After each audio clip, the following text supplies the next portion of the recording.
Sa pagiging Kristiyano po, may buwang po ba ang discrimination? So ngayon po ay ating itatakel ang ilang mga bagay po na nagdudulot ng discrimination. Number 1 na lang, discrimination sa lahi. Napakarami pong mga tao ngayon ang tinatawag na racist po sa panahon ngayon na pag iba ang lahi, mabababa yung tingin nila sa iyo. Pero ano po ba ang paningin ng Diyos sa bawat tao sa mundo? Iniisip din ng mga Israelites dati na sila po ay talagang espesyal na bayan dahil nga pinili sila ng Panginoon. Pero ano po bang ibig sabihin ng pagpili na yon? Ibig sabihin ba na piliin sila ng Diyos? Meron bang favoritism ang Diyos? Mababasa po natin sa Deuteronomy verse 7 kung paano sinabi po dito na pinili niya ang bayang Israel hindi dahil sa sila ay mas matuwid, dahil sila ay mas malaking bansa, kundi sa katunayan kaya sila pinili dahil sila ang pinakamaliit. Para sa kanila po magmula yung tinatawag na miracle. At para sila na din ang maging representative ng Diyos dito sa lupa na sa pamamagitan nila ay makikilala ng buong mundo ang Diyos. Okay, magbibigay po ako ng ilang mga halimbawa. Iniisip ng mga Israelites before na sila lang po talaga dapat ang maliligtas o nasa kanila lang ang favor ng Diyos. Si Rahab po ay isang Canaanites. No? Ganon din si Ruth, isa siyang Moabites. Pero itong dalawang ito, sila po ang pinagmulan ni David. Si David ang pinagmulan ng Misaya. So, hindi masusukat sa lahi yung kakayanan ng tao, yung kapasidad. It's not about your race, kundi tungkol ito sa kung paano ang abilidad ang binigay sa iyo at kung paano mo yan gamitin, yung liwanag na natanggap mo mula sa Diyos. Isa pa din sa pinaka-meron talagang discrimination, aminin man natin sa hindi, ay yung estado sa buhay, educational background, at affiliation. So, napakadaling pakinggan o makinig sa mga taong mayroong mataas na educational affiliation, yung maraming credentials, o madaling makinig sa mga taong medyo nakakataas sa lipunan. So kaya, para pakinggan naman itong mga mahihirap, para maging balance din naman, sa tingin ko lang naman, si Jesus talaga ay pinili niya na ipanganak siya doon sa lipunan, sa mababang antas ng lipunan. Para kahit paano naman, ay mapakinggan din naman itong mga nasa laylayan ng lipunan, yung tinatawag nga na silver lining. Kasi 'di ba, given na na kapag maganda ang buhay mo, kapag edukado kung tao, papakinggan ka. So para maging fair naman, sige, para pakinggan din naman itong mga mahihirap, sige, dito siya. And also para ipakita din ang kapangyarihan ng Diyos na kahit galing ka sa anumang uri ng lipunan, may karapatan ka din talaga sa kaligtasan at may karapatan ka ding magtamo ng wisdom galing sa Panginoon. Hindi naman ito para po i-discriminate din yung mga may matataas na pinag-aralan or i-discriminate yung mayayaman. Gusto ko din po sa inyong i-remind na hindi po lahat ng mga mahihirap ay espiritual. Gaya ng hindi din po lahat ng mga matataas ng pinag-aralan o may mga sinabi sa buhay ay mga spiritual din. So, balanse lang po ang ating Panginoon. Imagine na hindi yung mga Parisi ang pinili niya para maghatid ng magandang balita, kundi mga pangkaraniwang tao na halos mababa ang tingin ng lipunan sa kanila, di ba? Especially si Pedro at yung iba pang mga apostol ay mga mangingisda lang na hindi ganoon kaganda yung kanilang antas sa lipunan. Pero pinakita dito ng Panginoon na binabasag niya yung discrimination dito.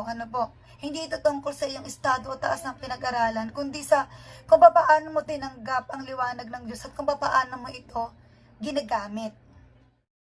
Si Jesus Christ, pwede naman siyang ipanganak na engineer or kaya architect, di ba? Pero bakit kaya naging karpentero lang siya? Ano ba ang carpenter? Tagapagtayo ng bahay, tagapag-ayos ng bahay. Siya ang nagtatayo ng bawat tahanan at siya din ang nag-aayos ng bawat tahanan. So, di ba, very spiritual and symbolical doon pa lang sa pinili niyang profession. Ano naman kaya ang masasabi ng Biblia tungkol sa discrimination, tungkol sa kasarian? Ayan. So, noong unang panahon, hindi binibilang ang mga babae at mga bata And I did the research, bakit kaya hindi sila kasama sa bilang? Kasi pala, isa sa mga dahilan is, ang mga babae noon, hindi naman talaga sila for war, diba? So, wala silang kakayanan sa mga gera, kaya hindi sila sinasama sa bilang kasama mga bata. Meron tayong tinatawag na stereotyping, no? Na, oy, mga lalaki lang dapat ang gumagawa nito. Oy, mga babae lang. Pero mabuti nga sa panahon natin ngayon na parang medyo nakikita na din yung mga babae, di ba, na ay yung kayang gawin ng lalaki, kaya din gawin ng babae. Pero alam nyo ba na sa Bible, di ba akala natin may discrimination doon tungkol sa kasarian? Pero sa kasaysayan ng Bible, meron na pong naging isang leader doon na babae, si Deborah, di ba? Nung wala bang mga kings, mga judge pa lang, isa si Deborah sa mga spiritual guidance ng Israel. Isa siya sa mga hukom. Isa din siyang propetisa. Isa din siyang military leader. O kung tutuusin, di ba? Yung panahon nila, mas matindi ang discrimination sa babae. Pero nakikita ninyo, mataas ang respeto dati kay Deborah dahil isa siyang babae at isa siyang leader. Isa pa, si Jael. Nakita niyo si Jael? Siya ang nakapatay doon sa kinatatakutan nilang mandirigma, di ba? So, pinapakita dito ng Panginoon na walang discrimination ako dyan sa mga about sa gender. Ano po? Siguro nga, meron lang talagang magkaibang role ang mga babae at lalaki. Kasi, may mga nagagawa ang lalaki na hindi kayang gawin ng babae and vice versa. Kasi kahit balik-rin mo pa ang mundo, hindi kayang manganak ng mga lalaki. Gaya din na balik-rin mo man ng mundo, hindi rin kayang magpunla ng mga babae, no? Hindi nila kayang makabuntis. Kaya nilang mabuntis. So, dapat sa bawat kakayanan at role na yan, meron po tayong respeto. Okay? So, minsan kasi nabibigyan ng parang limit yung kakayanan ng mga babae. So, pero sabi nga, nakita natin si Deborah, sila Esther, di ba? Maraming mga may book pa nga si Esther sa Bible, isa siyang babae. So, ibig sabihin ng Panginoon, hindi siya ganon. Lahat may karapatan, lalo na sa salvation. At kung tungkol naman sa pagiging spiritual o sa pagiging guide, binigyan din niya ang mga babae ng karapatan din, ng kakayanan din. So, bakit mo lilimitahan kung ang babaeng ito ay binigyan ng Diyos ng kakayanan? Hindi ito tungkol sa iyong gender, kung babae o lalaki ka, kundi tungkol ito sa kakayahan at liwanag na binigay sa iyo ng Panginoon. At kapag binigyan ka, dapat ito ay iyong gamitin at i-share. The very last discrimination na babanggitin ko sa inyo ngayon is yung discrimination sa salvation. Marami kasing tao na iniisip na, ay, kami ang maliligtas, sila hindi. Yung parang ginajudge natin ang mga tao according dun sa ating preferences. Sa Buddhist po, nagtuturo po sila tungkol sa enlightened way. Ang Islam naman po ay nagtuturo din tungkol sa daan. Pero tayo pong mga Kristiyano, naniniwala tayo na si Kristo ay hindi lang po siya basta anak ng Diyos, kundi si Kristo po mismo ang daan. Si Jesus po o si Kristo ay hindi po isang filosofiya at hindi din siya relihiyon, kundi si Kristo po ay isang person, Savior. At tayo mga Kristiyano, naniniwala tayo na ang ating salvation is sure because of Jesus Christ. Surety po is nakuha sa salitang Greek na ingus, nang ibig sabihin po ay bail. Say for example, kapag ikaw po ay kukuha ka ng isang sasakyan, alam naman natin na kailangan mo ng garantor. Sa kaligtasan po, si Kristo yung ating garantor. Ano po? Ngayon, meron po ko sa inyong babanggitin na mga 4 na uri po ng tao na meron pong magkakaiba silang scenarios, pero natanggap po nila ang pangako ng kaligtasan. Ano po, na maaring ang mga tao pong ito ay nagre-represent sa approach ng Diyos sa atin. Unang-una po itong magnanakaw sa krus. Itong magnanakaw sa krus, hindi po siya nabigyan ng chance na ipakita kung gaano siya ka-religious, hindi din niya na ipakita yung kanyang mabubuting gawa, and in fact, marami pong galit sa kanya dahil magnanakaw, sino bang matutuwa sa magnanakaw, di ba? Wala ding record kung nanghingi siya ng forgiveness. Pero isa lang po ang sinabi niya, Lord, remember me when you come into your kingdom. At ang sabi ni Jesus sa kanya, I assure you, today, you will be with me in paradise. May pag-asa po pala. Kahit po pala sa deathbed natin, ay Jesus is still interested in us. Marami pong may mga taong hinuhusgahan yung ibang tao dahil sa nga sila po'y kinaiinisan ng lipunan. Pero tanging Diyos lang po ang nakakaalam kung sa huling hininga nila ay bukal sa puso nilang tinanggap nila si Kristo at pinagsisihan nila ang kanilang mga pagkakasala.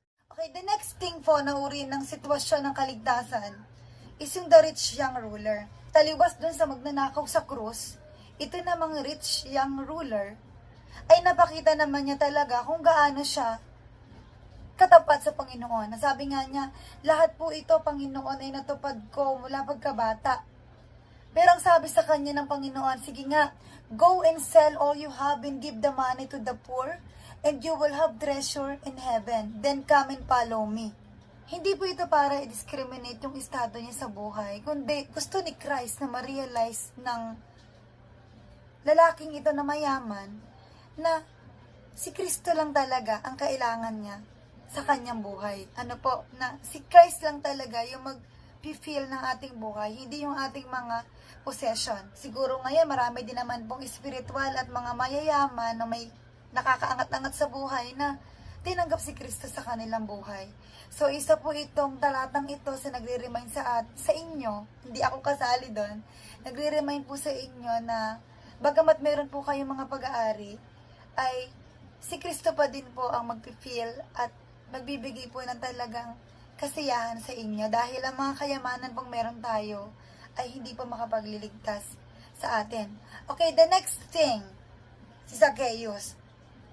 He was a tax collector na overcharge sa mga tao. Sinong matutuwa sa isang tax collector? Siyempre wala. So, kinaiinisan siya. Hindi naging hadlang itong pagiging cheater niya before para hindi maging interesado si Christ sa kanya.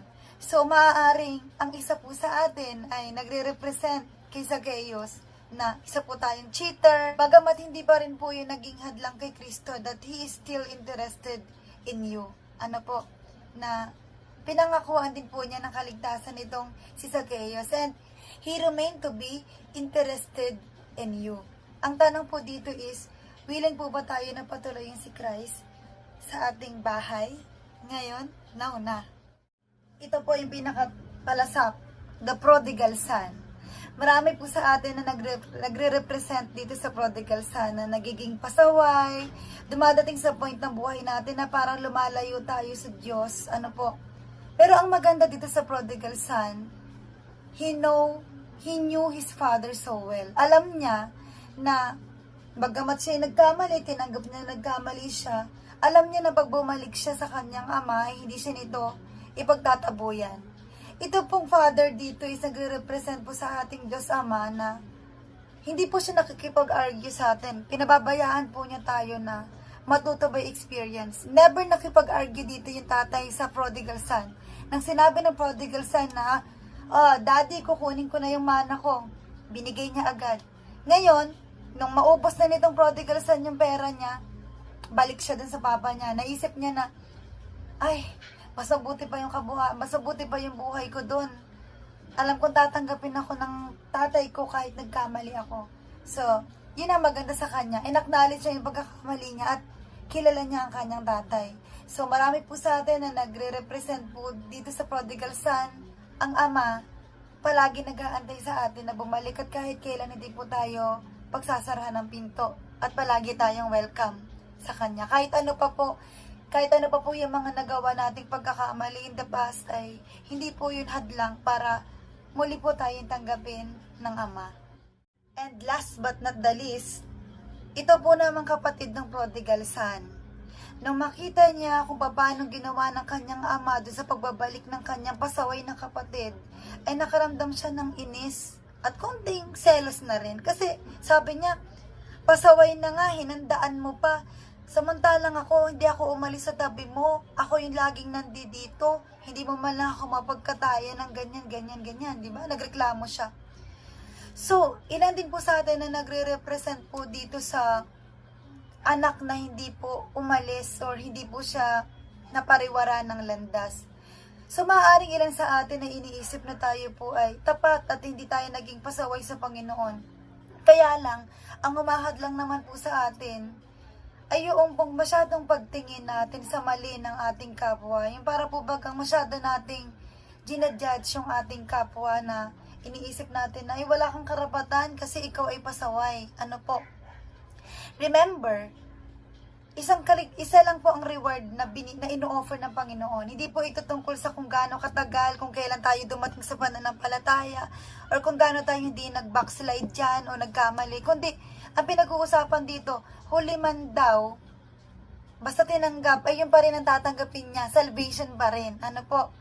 Kaya nga meron pong kasabihan na may mahuhuli na mauuna at una na mahuhuli. So, ilan din po sa atin na nagre-represent din po dito sa anak na ito na masyadong religious, pero hindi niya po na-imagine na ang sabi ng ama dito, tayo ay napaka-close. Kaya ang sabi niya, bakit hindi na lang tayo mag-celebrate together na nagbalik ang iyong kapatid? So, ganun po yung gusto ni Jesus na message sa atin na doon sa mga pasaway at doon din naman po sa mga hindi naging pasaway, na mas maganda po siguro kung mag-party together na lang, di ba po? Na wag na po tayong magtinginan ng ating mga ginagawa sa isa't isa. So, ito po yung mga uri ng mga tao na nagkamit po pinangakuan ng kaligtasan, mga iba't ibang sitwasyon, iba't ibang senaryo na nagre-represent po sa atin. So, siguro po may iba dito sa atin na kagaya po nung magnanakaw sa krus ay hindi po nabigyan ng chance na ipakita po na siya po ay religious, but maaari pong dadating ang panahon na bago man po sila mawala ng hininga ay ang Panginoon po ay bubulong sa kanila at tatanggapin din siya bilang tagapagligtas. So maaring may ilan naman po sa atin na nagre-represent po doon sa rich young ruler na mayaman, proud dahil po sa ating moral standing sa lipunan o sa sosyedad, but sabi nga po, ang challenge sa atin ng Diyos ay napakasimple.